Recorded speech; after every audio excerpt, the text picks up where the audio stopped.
2월 17일 새벽 묵상 오늘 우리에게 주신 하나님의 말씀은 사도행전 11장 11절부터 18절까지 말씀입니다. 마침 세 사람이 내가 유숙한 집 앞에 서 있으니 가이사랴에서 내게로 보낸 사람이라.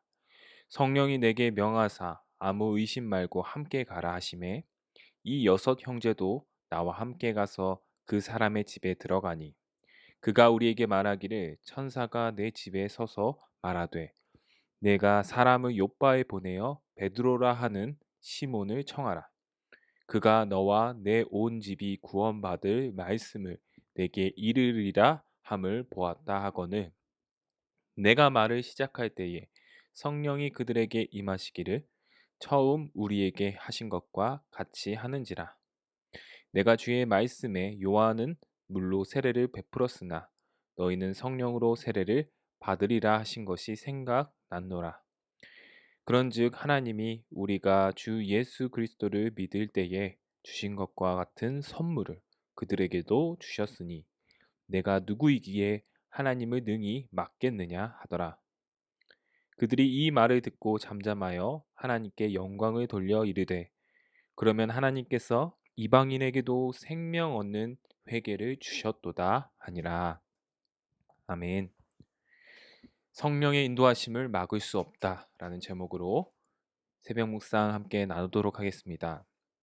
우리는 계속해서 큐티 본문에 따라 사도행전을 살펴보고 있습니다. 11장에 이르렀는데요.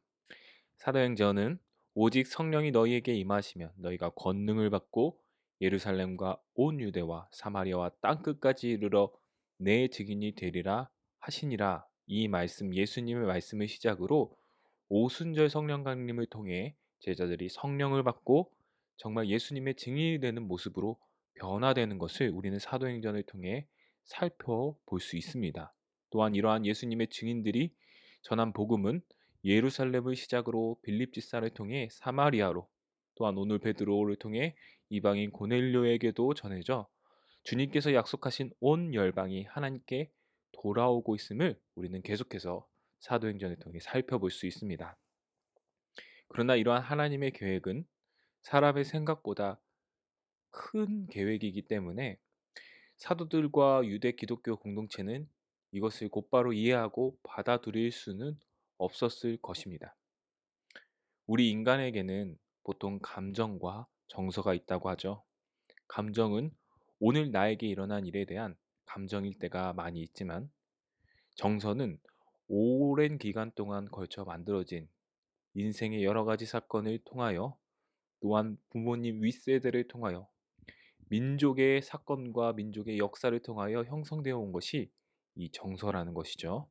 그런데 감정은 짧은 시간 안에 이게 변화될 수 있고 해소할 수 있지만 이 정서라는 것은 쉽게 아니면 평생 고칠 수 없는 것이 이 정서라는 인간의 본능입니다. 유대인들에게는 이방인과 절대로 함께할 수 없는 구약에서부터 내려온 자기의 조상들부터 내려온 정서가 있었습니다. 그러나 하나님께서는 이제 복음이 이방인들에게로 전해지고 유대인과 이방인이 하나의 공동체, 교회로 변화되기를 원하셨습니다. 베드로는 환상을 통하여 복음을 전하라는 하나님의 인도하심에 따라 이방인 고넬료에게 복음을 전하고 그곳에 있는 사람들에게 사도들에게 임했던 성령이 똑같이 임했다는 사실을 예루살렘 교회에 전했습니다. 그러나 예루살렘의 교회의 사도들과 형제들은 무할례자들과 함께 식사했다는 것을 정서적으로 받아들일 수 없는 것입니다.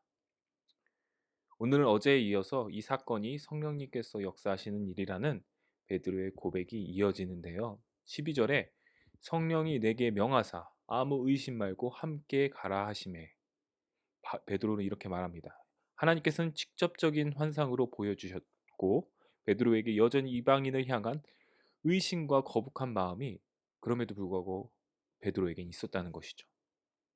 환상을 보아도 아직까지 의심과 거북한 마음, 불편한 마음이 있는 것입니다. 그러나 성령의 인도하심에 따라 그 성령님의 역사하심에 순종하여 베드로는 고넬료 집에 들어갔습니다. 13절에 고넬료도 이러한 환상을 통해 성령의 인도하심이 있었다고 베드로는 고백하고 있는데요. 또한 15절에 구원의 말씀을 전할 때 이들에게도 똑같이 성령이 역사하셨다는 것을 계속해서 말하고, 16절에 성령께서 요한은 물로 세례를 베풀었으나 너희는 성령으로 세례를 받으리라, 이 말씀이 떠오르게 만드셨다는 것을 고백합니다. 이 말씀뿐일까요? 예수님께서 온 열방에 이 예수 그리스도의 복음이 전파된다는 것을 예수님께서는 누누이 말씀하셨던 그 말씀 또한 성령께서는 베드로에게 깨닫게 해주셨을 것입니다. 베드로는 이 모든 과정이 하나님께서 이방인들과의 만남을 준비하시고 이방인이 베드로를 청하여 말씀을 듣고 성령께서 임하신 것임을 지금 예루살렘 교회 성도들과 사도들에게 고백하고 있습니다. 17절에 베드로는 이렇게 고백합니다. 내가 누구이기에 하나님을 능히 막겠느냐. 베드로도 여전히 의심의 마음, 불편한 마음, 이방인과 함께하는 것이 불편한 마음이 있었지만 직접적으로나 간접적으로나 주관적으로나 객관적으로나 이것이 바로 성령 하나님의 인도하심인 것이 확실했기 때문에 나도 이 성령의 인도하심을 거부할 수 없다, 따르지 아니할 수 없다라고 고백하는 것입니다. 이 베드로의 고백을 들은 예루살렘 교회는, 사도들은 어떻게 반응합니까? 18절에 그들이 이 말을 듣고 잠잠하여 하나님께 영광을 돌려 이르되 그러면 하나님께서 이방인에게도 생명 얻는 회개를 주셨도다 하니라. 여러분, 지금 이 고백은요, 너무나 놀라운 기적과 같은 고백입니다. 왜 그렇습니까?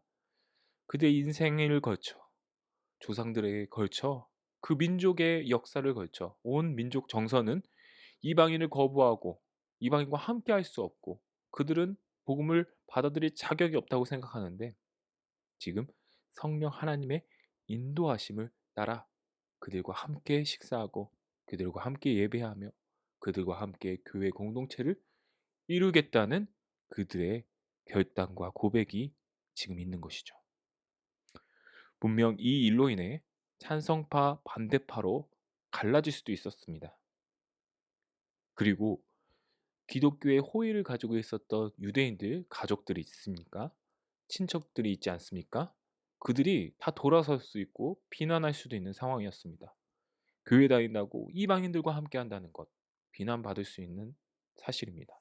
그러나 그 모든 것을 감내하고 성령의 인도하심을 따르겠다는 놀라운 고백을 지금 예루살렘 교회는 올리고 있다는 것입니다. 이렇듯 우리는 하나님의 말씀에 순종하고 성령의 인도하심을 따르는 데 있어서 용기가 필요합니다. 결단이 필요합니다. 때때로 하나님의 인도하심을 거부하게 만드는, 성령 하나님을 근심케 하는 여러 가지 요소들이 우리의 삶과 우리 마음속에 있는 것 같습니다. 사탄이 계속해서 심어줍니다.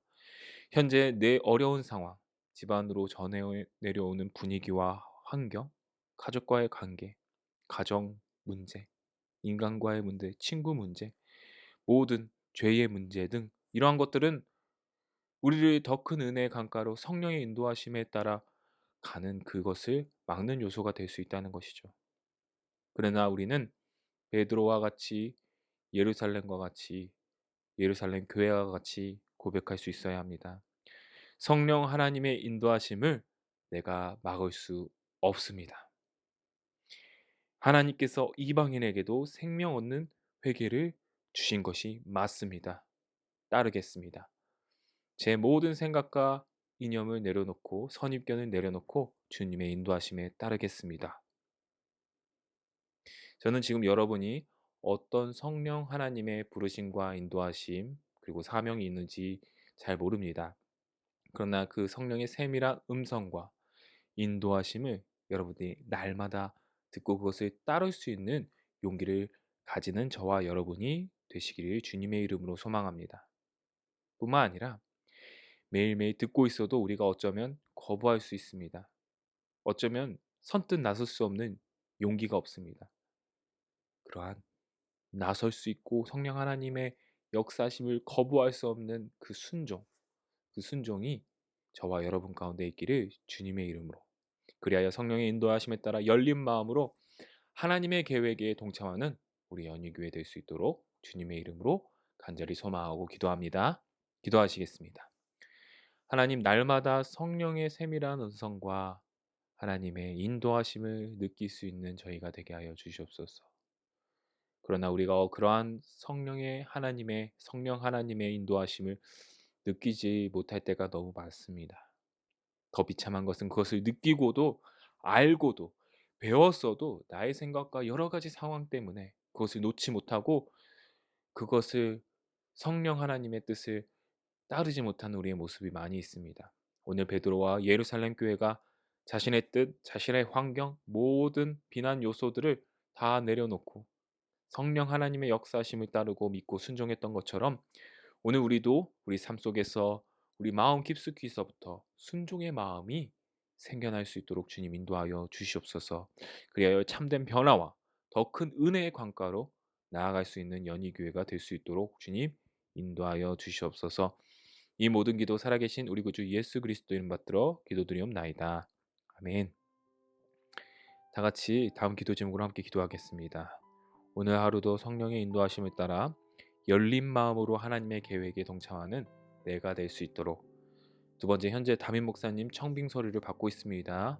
청빙 과정을 위해 기도해 주시기 바라고, 연희교회가 십자가에 죽으신 주님의 은혜에 감격하여 힘있게 믿음의 길 걸어갈 수 있는 목회자를 모실 수 있도록 청빙 과정 가운데 모든 성도들이 지치지 않고 한 마음으로 기도하고 경건 생활에 힘쓸 수 있도록 청빙위원들에게 분별력을 주시고 사람의 생각과 방법이 아닌 오직 주님의 뜻과 방법으로 준비된 목회자를 모실 수 있도록, 코로나19의 조속적인 종식과 교회와 모든 성도들의 안전을 위해서 또 김현희 순회 선교단 선교사님, 김현희 선교사님의 이 순회 선교단 사역을, 가정을 주님께서 지켜주시고 또한 건강 지켜주시고 자녀들의 그러한 인도하심, 주님께서 선한 인도하심이 있을 수 있도록, 또한 이금현 성도님 구안화사로 힘들어하고 계십니다. 하나님께서 치유의 손길을 베풀어 달라고 기도해 주시기 바랍니다.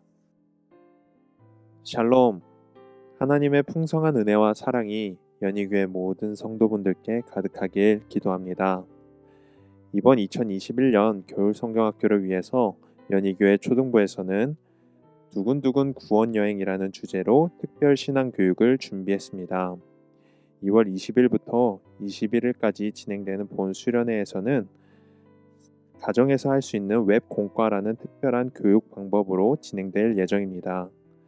두근두근 구원여행 특별 신앙교육을 위해서 구원의 은혜를 경험하는 귀한 시간이 되기를 함께 기도 부탁드립니다. 이번 초등부 겨울성경학교도 온라인으로 진행될 것입니다. 비록 함께 모여서 수련회를 못할지라도 성령님께서 아이들의 마음을 움직이셔서 하나님의 은혜를 경험하도록 기도 부탁드립니다.